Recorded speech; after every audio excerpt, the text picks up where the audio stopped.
And based on what she said to Todd Blanche in those summer meetings, she said that, according to her, she never witnessed anything inappropriate when it came to the world of Jeffrey Epstein. She had really complimentary things to say about President Trump. She kind of distanced President Trump from Epstein, said they weren't really close friends. She said something to the effect of, he's always been a gentleman, or I've never seen him act inappropriate.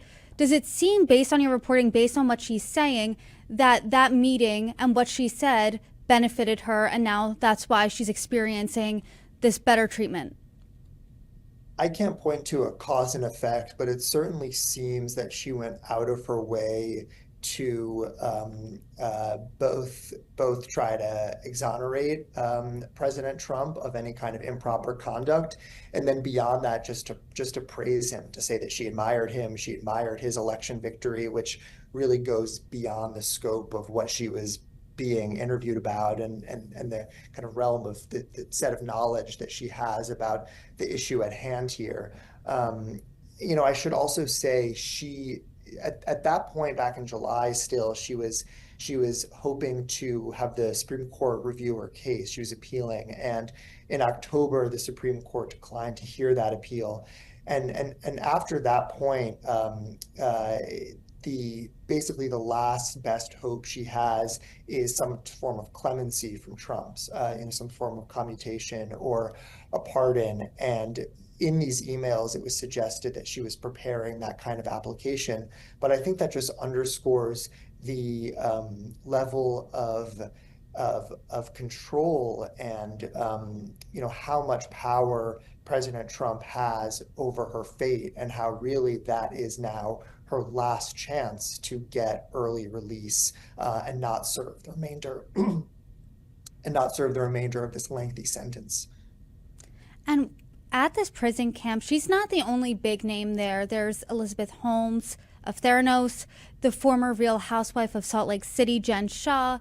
Is there any indication of how Ghislaine Maxwell is interacting, if at all, with any of these prisoners, and if any other prisoner is even getting the same level of treatment that she's getting?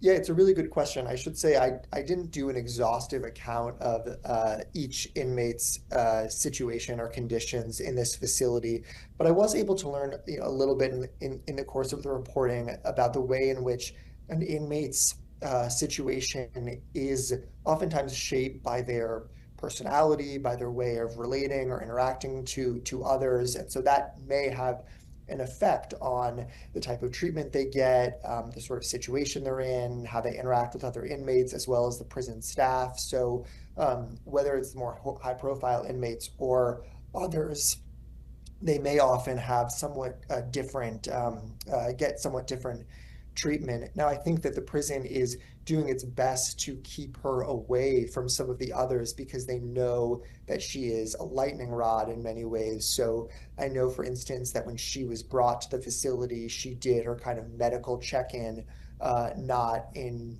normal operating hours. And I think part of the reason, at least, why she may be seeing visitors in the prison chapel as opposed to elsewhere is because they just want to create a kind of buffer, for her with other inmates. There was an incident in which another inmate whose child actually faced sex trafficking was extremely alarmed by Ghislaine Maxwell's presence there, spoke out. She was transferred, which her legal team saw as a form of punishment. So these are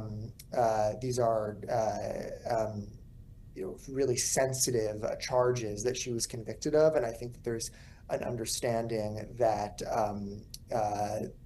that could be grounds for difficult and even possibly violent interactions with other inmates that they're trying to avoid.